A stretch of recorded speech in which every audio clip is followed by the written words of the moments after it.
Ever been having a fun little play session with your cat?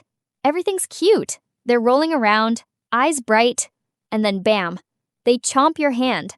And you're just standing there like, what did I do? Did you hate that? Do you hate me? Here's the truth. Most of the time, your cat isn't being mean. Your cat is being a cat. There are a few really normal, really hardwired reasons cats bite during play. And once you understand them, the whole thing makes way more sense. All right, let's break it down. First reason, and this is the big one, your cat is a hunter. Idiot. Even if they look like a fluffy cinnamon roll who naps all day, biologically, they're a predator. And for cats, playing is basically hunting practice. When you wiggle a toy, your cat's brain doesn't go, aw, fun toy. Their brain goes, prey, prey. And once they lock in, they run a built-in sequence. It's stalk, chase, pounce, grab, and then the final step, the bite.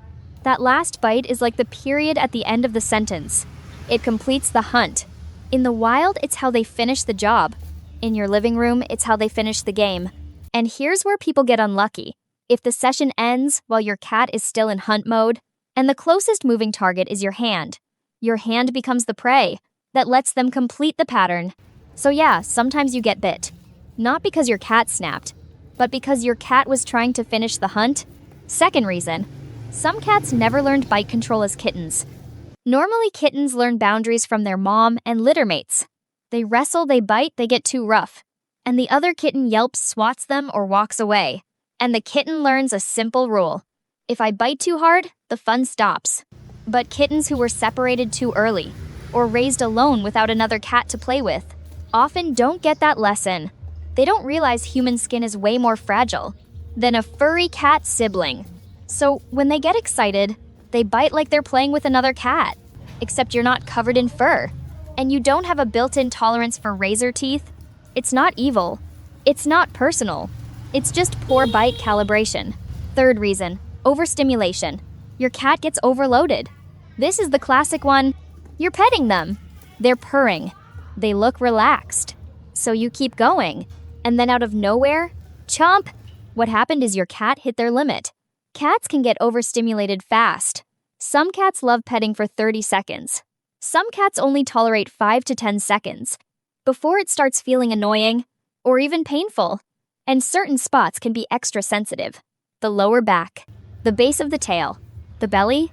For some cats, too much touch in those areas flips a switch. From nice to nope.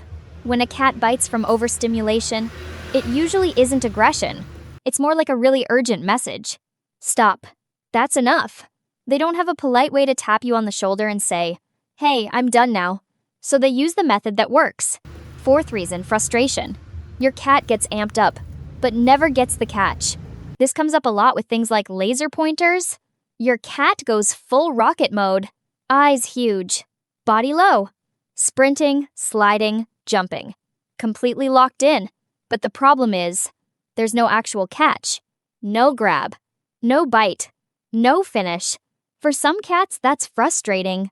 They get stuck in this loop of chase, chase, chase, with no payoff. And when you turn the laser off, all that energy is still in their body. So they look for the nearest thing to attack, to release it. And surprise, your foot is nearby. Same idea can happen with toys, where the cat never gets to win.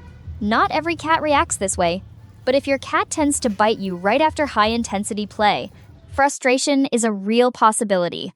And there's one more frustration-based reason. That's honestly on us as humans.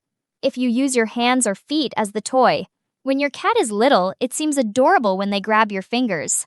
But you're teaching them a rule. Human body parts are acceptable prey. That rule doesn't age well. Fifth reason, pain or a medical issue. This one matters.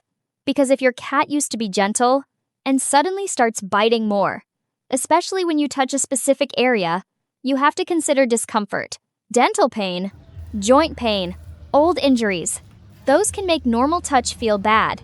And there's also a condition where some cats become unusually sensitive. Along the back and near the base of the tail.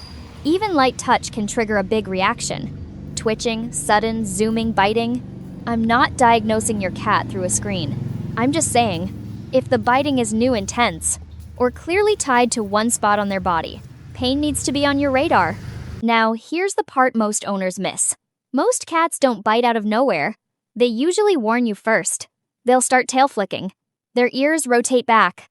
Their pupils get big. Their skin may twitch along the back, or they do that super specific move where they suddenly whip their head around and stare at your hand like, "Don't you dare." That's not a random look. That's a warning. But we're having fun, we're distracted, we keep petting, and then the bite feels like it came out of thin air. It didn't. They told you. We just didn't read it. So, to recap, biting during play is usually a mix of hunting instinct, missing bite control as a kitten, overstimulation, frustration, or pain. It's not your cat saying, "I hate you." It's your cat saying, "I'm too hyped. I'm overloaded. I'm frustrated." Or, "I'm uncomfortable." In the next video, I'll show you how to play in a way that lets your cat satisfy that hunting brain without turning your hands into targets, and what to do the moment you see those warning signs. Quick question for you. When does your cat bite the most? While you're petting? While you're actively playing? Or right after the play session ends? Drop it in the comments, and I'll tell you which category your cat most likely fits into.